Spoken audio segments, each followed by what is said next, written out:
Hello বন্ধুরা, কেমন আছেন? আশা করি সকলেই ভালো আছেন। তো আপনাদের মাঝে চলে আসলাম আরও একটি ভিডিও নিয়ে। তো আজকের ভিডিওতে আপনাদেরকে দেখাবো মোবাইলের অ্যাপস এক জায়গা থেকে অন্য জায়গায় সরে না, এই সমস্যাটা কীভাবে আপনি সমাধান করবেন। তো আমাদের অনেকের মোবাইলে দেখা যায় অ্যাপসগুলো আমরা যখনই এক জায়গা থেকে অন্য জায়গায় নিতে যাই এরকমভাবে কিন্তু অ্যাপসগুলো সরে না। তো এই সমস্যাটা কিন্তু অনেকের মোবাইলে দেখা দেয়। এটা কীভাবে প্রবলেমটা সলভ করবেন আপনি বুঝতেছেন না। তো আজকের ভিডিওতে সেই প্রসেসটাই দেখিয়ে দিব কীভাবে আপনি মোবাইলের অ্যাপস এক জায়গা থেকে অন্য জায়গায় সরাবেন বা সেটিংসটা আপনি কীভাবে বন্ধ করবেন। তো কথা আর বাড়াবো না, এখন চলে যাবো ভিডিওর মূল পর্বে। চলুন ভিডিওটা শুরু করা যাক। তো যাদের মোবাইলের হোম স্ক্রিন অ্যাপসগুলো এক জায়গা থেকে অন্য জায়গায় সরে না, এটার সমাধান করার জন্য আপনি মোবাইলের ডিসপ্লের উপর চাপ দিয়ে ধরে রাখবেন, একদম মাঝ বরাবর চাপ দিয়ে ধরে রাখবেন। ধরে রাখার পর কিন্তু এরকম একটি ইন্টারফেস শো করবে। তো এখানে আপনি প্রথমেই দেখতে পারবেন এখানে আছে সেটিংস নামের একটি অপশন, এখানে আপনি ক্লিক করে দিবেন।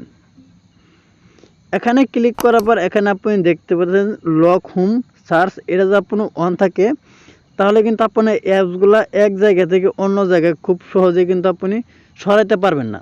আর এটা যদি আপনি বন্ধ করে রাখেন তাহলে কিন্তু আপনার মোবাইলে অ্যাপসগুলো এক জায়গা থেকে অন্য জায়গায় খুব সহজে সরাতে পারবেন। তো যেমন ধর আমি এটাকে অন করে দিলাম, দেখুন এখানে আমি ডানে ক্লিক করে এখান থেকে বেরিয়ে আসবো।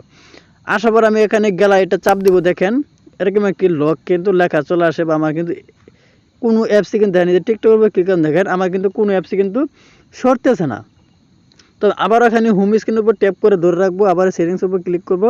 ক্লিক করার পর এখান থেকে আমি এটাকে বন্ধ করে দেব। বন্ধ করে এখানে ডান এখানে ক্লিক করে বেরিয়ে আসবো। আসার পর দেখেন এখানে আমি যেটাতে আমি ক্লিক করব ওইটাই কিন্তু খুব সহজেই আমার কিন্তু এদিক সেদিক হবে। দেখেন আমার কিন্তু যে কোনো অ্যাপস কিন্তু আমি সরাতে পারি, দেখেন আমার কিন্তু সবগুলো কিন্তু অ্যাপস কিন্তু সরতেছে। তো এরকমভাবে কিন্তু আপনার মূলত এই সমস্যাটার সমাধান করতে হয়। তো ভিডিওটা মনে হয় ক্লিয়ারলি বুঝতে পারছেন। তো ভিডিও যদি ভালো লাগে অবশ্যই একটি লাইক করে দেবেন, আর প্লিজ চ্যানেলটি সাবস্ক্রাইব করে আমাদের সাথে থাকবেন। তো সবাই ভালো থাকুন, সুস্থ থাকুন, আল্লাহ হাফেজ।